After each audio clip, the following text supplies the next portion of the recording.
尼采見後停下箭矢，凝視漸影幻化的蝴蝶，眼中閃過一絲前所未有的困惑。他揮劍斬向虛空，劍锋劈開的不是幻象，而是夢中的倒影。劍與盾，真與假，若一切只是夢，他喃喃自語，聲音在融化的空間裡回盪。那超人之劍該斬向何方？自從辯論之泉崩塌後，戰場碎片化為隕石，漂浮於無光之海。尼采握着那柄由狂飆思想淬煉的長劍，穿過隕石陣，踏入無光之海下的價值深淵，迎戰最後的命運。他的劍沒有實體，劍身流轉着暗紅的超人意志，每一道劍氣都要斬斷名為庸俗的枷鎖。而永劫回歸的劍陣，讓他的哲學公式如無盡輪迴，源源不息。價值深淵的盡頭，柏拉圖影武者舉起了理型之盾接戰。理型盾牌沒有溫度，沒有瑕疵，散發着絕對完美的幾何光輝。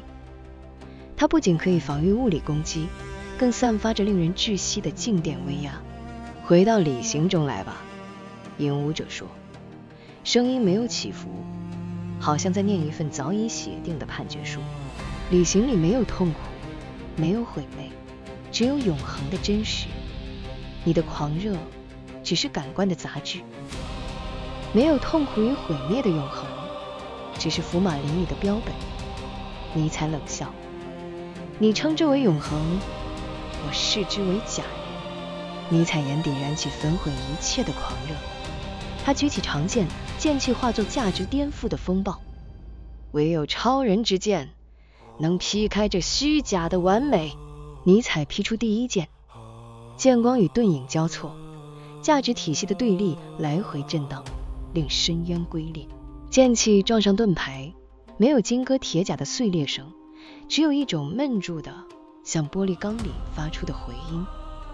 柏拉圖影武者不為所動，理型盾泛起漣漪，召喚出洞穴幻象。漣漪裡浮現虛假的鎖鏈，以及萬千張人臉，都是僵硬而庸俗的面孔。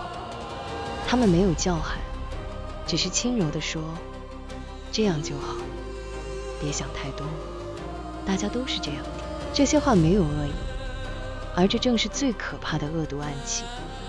他們是妥協的毒針，排山倒海射過來。尼采的劍第一次遲疑了，他記得自己也曾說過，這樣就好了。那些被安穩收買、平庸且舒舒服服的昏沉之夜，剧毒暗器射到胸口的瞬間，尼采揮劍一一击落，並縱聲大笑。那笑聲不是狂怒，而是認出了敵人真正目的之後，某種近乎解脫的笑。永劫回歸，尼采低語，超人意志重新注入劍身，朗聲喝道：那我便一次又一次地拒絕你，拒絕這用虛無的安逸所包裝的致命毒菌。劍光化作流星，一次又一次擊向理型盾的同一個點，不是為了打敗影武者，而是因為每一次拒絕平庸的瞬間本身就是意義。理型之盾的幾何光輝終於出現第一道裂紋。庸俗的幻覺也敢擋我的路！尼采狂笑，笑聲震碎了深淵的寂靜。在狂熱生命力的攻擊之下，理型之盾開始剝落，洞穴幻影在劍氣中哀嚎碎裂。然而就在超人之劍即將刺入影武者心靈深處的瞬間，一只幽藍的蝴蝶翩翩然飛入價值深淵。蝴蝶沒有攻擊，只是輕輕盈盈落在劍刃上。超人之劍的光芒開始斑駁，逐漸灰暗。就在這一刻，物理與價值法則崩解了。莊子的身影從蝴蝶的鱗粉中浮現，他若隱若現，帶着似有若無的笑意。你們爭奪的價值不過是夢中人的呓語。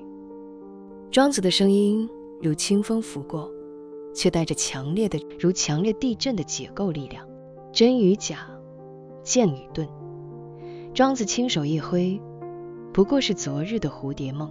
戰場開始融化，尼采感覺到手中的劍正在變輕，輕得快飄起來。柏拉圖影舞者也正在消散，臉孔開始模糊，隨後化作一縷青煙。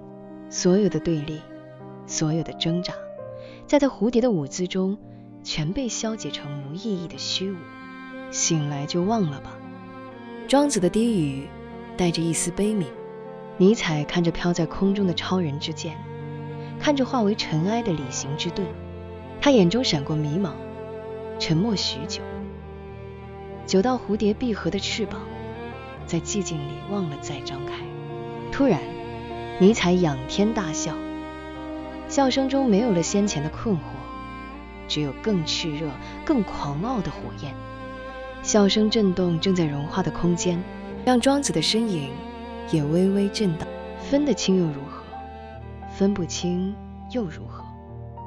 尼采把漂浮在空中的超人剑重新抓下，眼神亮得驚人。超人不需要斬斷夢境，超人要在夢境中舞出最極致的生命之重。尼采將所有的意志化作最後一擊，不是斬向沼子，也不是斬向柏拉圖影舞者，而是斬向看不見的荒誕命運的提煉。若這世界是夢，那我就做着夢中最狂傲的蝴蝶，哪怕是虛無，超人之劍也要劈出最真實的痛楚。莊子的身影在尼采狂傲的笑聲中漸漸淡出，只留下一句輕柔的回音：夢裡的勝負，醒來無影；夢裡的狂舞，命運震驚。